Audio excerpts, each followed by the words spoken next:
podcast, Let's Be in Conversation. I'm your host, Troy Mosley, and for the next 15 minutes or so, I would like to lead you on a discussion about the importance of diversity, equity, and inclusion in our society, and more specifically in the military in general. I am the author of The Armed Forces and American Social Change and Unwritten Truths. Next week will be the 75th anniversary of the Executive Order 9980 issued by President Harry S. Truman in 1948. That executive order desegregated our armed forces and set the military fervently on a path towards greater diversity, equity, and inclusion. That story directly impacts my family, and it's what compelled me to write the book. In doing my research for the book, I learned that not only was my family's trajectory in life greatly influenced by my father's service to our nation during the Vietnam era war, the training he got in the ROTC program from Florida A&M University, he was able to parlay into greater opportunities for upward mobility and professional promise, joining the ranks of many minorities that went to work under, in some cases, in many cases, court-ordered mandates for Fortune 500 companies to diversify their workforce. This was in the early 1970s, 1974 or so, but in doing my research, I learned that this is a part of American history. Some of the greatest legislation of the 20th century was the civil rights movement of the 1960s. And we know the icons of that movement, Dr. Martin Luther King, John F. Kennedy, President LBJ.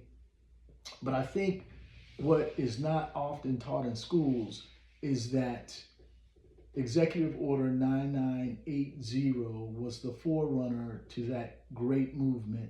Some of the signature legislation in the history of our nation was involved in those pieces of legislation, which made our society more fair and more equitable and made us truer to our Declaration of Independence that we are a nation under which all men are created equal and therefore should be treated as equals.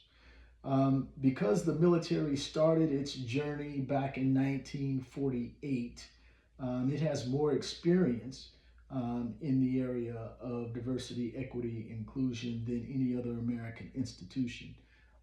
As I alluded to, this was the first state-sanctioned pushback against segregation and inequality that was done in 1948. In fact, the move to sign this executive order was so contentious, all of the Southern delegates walked out of the 1948 Democratic National Convention and started the Dixiecrat political party. And it was over this executive order, which we can look back upon now and see how many doors that it has opened up. So, whereas the military began its pathway on DEI with racial equality, it has, through the pragmatism of combat, learned that equality is essential to good morale. It is essential to identifying your most talented personnel and cultivating that talent wherever it may lie so that you can apply it to serve national interests. And that's what the military has done. So much, in fact, that when we consider the role that the military has played with issues regarding gender equality, there's a greater percentage of women officers than there are as a total percentage of the officership of men. That is to say, women make up about 17% of our armed force, but they make up 18% of our total officer corps. When we look at men comprise about 70% of our total armed forces, but only 13% of those men are officers.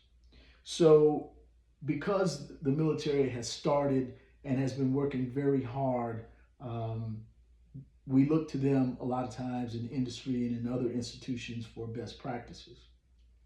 Now, you all may be aware that the progress that has been made, the economic, social, and political promise of all of these great pieces of legislation are under direct threat. This week, the House of Representatives passed a bill that would defund all of the diversity, equity, and inclusion programs because, in the words of the Republicans who sponsored this legislation, our army is too woke, and that acknowledgement of diversity, equity, and inclusion, that training, comes at a price um, in less combat effective units. Now, of course, this is a false and ignorant narrative. Nothing could be further from the truth. There have been several presidential commissions and think tanks that have documented the effectiveness, the synergistic impact of a diverse military. We know anecdotally and through case studies, we would be denied the great leadership of a Colin Powell had we not desegregated in 1948. And there are so many other outstanding military officers, men, women, Asian, Hispanic, and Black, that are called under direct threat by this legislation. This is part, in my opinion, of a larger cultural war that is a pushback against the progress our nation has made regarding diversity and inclusion and representation. One of the other things that I will share with you from my book is a memory. As a young major stationed in Germany, enjoyed a beautiful experience. My family, my three children, we traveled all over Western Europe. My ex-wife and I would take turns picking up the kids from daycare and, doing the feeding, caring functions of, a nuclear family. One day, I picked up my youngest daughter, Alyssa, and I smiled at her, and I was just, so happy. It was a good place in my career. And looking back at her in the rearview mirror, she says to me, "Daddy, how come we're not white? I want to be white." And at the time, I did not have a satisfactory answer for her. I was really taken aback by what I could only consider as her estimation on how the rest of the world viewed her and treated her. And in her opinion, she was not received in the same way that her non-Black or white contemporaries. And what she was really saying is, I don't want society to impose limitations on my ability. What she was really saying is, at 4 years old, I can already perceive a difference between how I'm treated and how my white contemporaries are treated. Now, this was in 2005, so it's not like this is ancient history. Alyssa has gone on to graduate from college, University of Arizona, and she's doing wonderful things in her chosen field. But in my book, I describe that as the awakening moment. It is a recognition of how implicit bias impacts the lives of minorities, in particularly Black Americans. And I talk about my own awakening moment. It happened a few years after my youngest daughter. I was about 7 years old when I was confronted with the fact that a significant portion of American society does not view me the way that I view myself, or equally. There is a video that's circulating on social media. There are two blind men walking down the street. One's white and one's Black. And in both instances, they are pretending to find their way, and they reach out and they grab the arm of a fellow commuter who's also walking. And the images that they show, I don't know how much was edited, almost to a person, the people would, act surprised, which is natural, but they would take the arm of the blind white person where they would recoil and reject the arm of the black person. Now, again, I don't know if they were just showing us what they wanted to show us, or if in fact that was the majority of the instances. Now, I will share with you, if that video was presented as is, unedited, I'm not surprised by that. And I think a lot of minorities are not surprised. But the thing that is important is that our society must recognize that we are embroiled in a very real struggle for how we define America, for what is important in America, and what is worth fighting for. The people who oppose social change are loud, and they are boisterous, and they are persistent. I believe in the goodness of people. I think most people want to see America continue to evolve along the path of inclusion and equality of opportunity. But in order for us to do that, we have to find the will, the wherewithal, and the tools to engage our fellow Americans in conversation in a polite, in a respectful, and authentic manner. And one of the goals of my podcast is I hope we can do just that by sharing with each other vignettes. I will share with you what I have learned and observed, and what I read about, and what I think about all of these great things. As we consider how this legislation will impact our troops if signed into law, we must understand that it would set us back a great deal. The military can continue on a continuing resolution. They don't need this bill to be funded, so don't let anyone tell you this is the only way the military can be funded.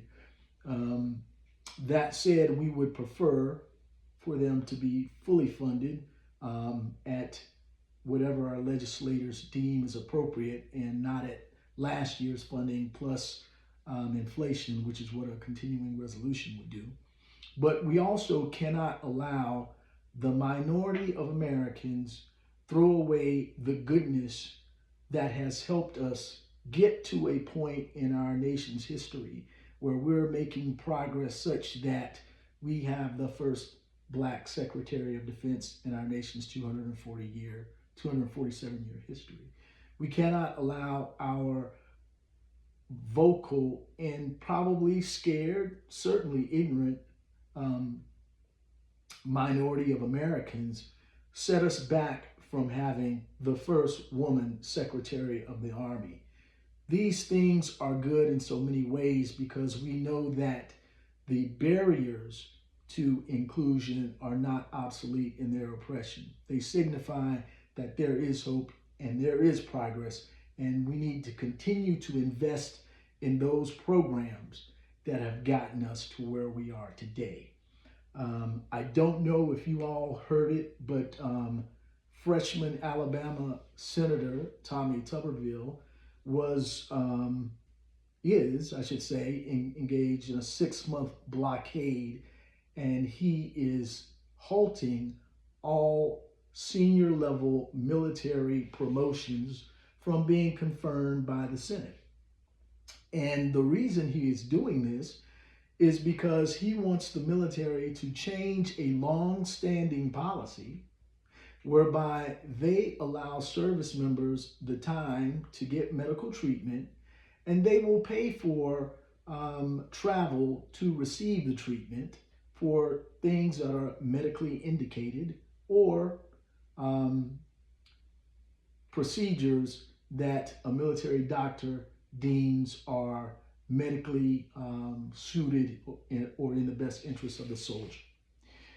Specifically, now with the Dodd decision by the Supreme Court that rolled back Roe v. Wade, this means that women who cannot have an abortion due to their own choice or medical emergency, under Tuberville's wishes, would not be allowed the time off or the money to travel to get these procedures. And he's holding up all of these officer promotions until he gets his way. This is something that flies in the face of our progress towards goals of inclusion, of a woman's autonomy to choose what happens to her body. And it also is immoral and unethical. It harkens back to a time where virulently racist men like Strom Thurmond, like Hennis, like so many others, would stoke fear and derision in order to advance an unenlightened, ignorant political objective. So I hope everyone can take some time out, go to ussenate.gov, email your senator, call them, and tell them to vote no against the 2024 NDAA as written, specifically the provision to remove diversity, equity, and inclusion programs from our great military services. We've been at it for a couple minutes. I just wanted to share those thoughts with you. I'm going to reconvene for those who want to come and listen and engage in discussion next week.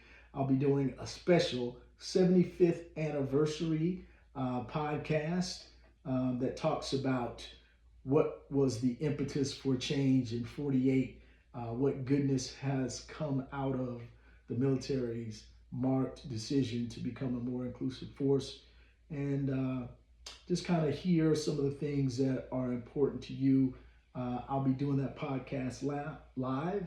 For some of you that are in the DMV, I will be speaking at the District 22 Maryland State Delegate 75th anniversary observance of this Executive Order 9980 at the Greenbelt Maryland Library. I hope you can come out and participate in that conversation. And I'd like to leave you with the following. Do all the good you can for as many as you can for as long as you can. Think good thoughts, speak good words, and do good deeds. Thanks for your time.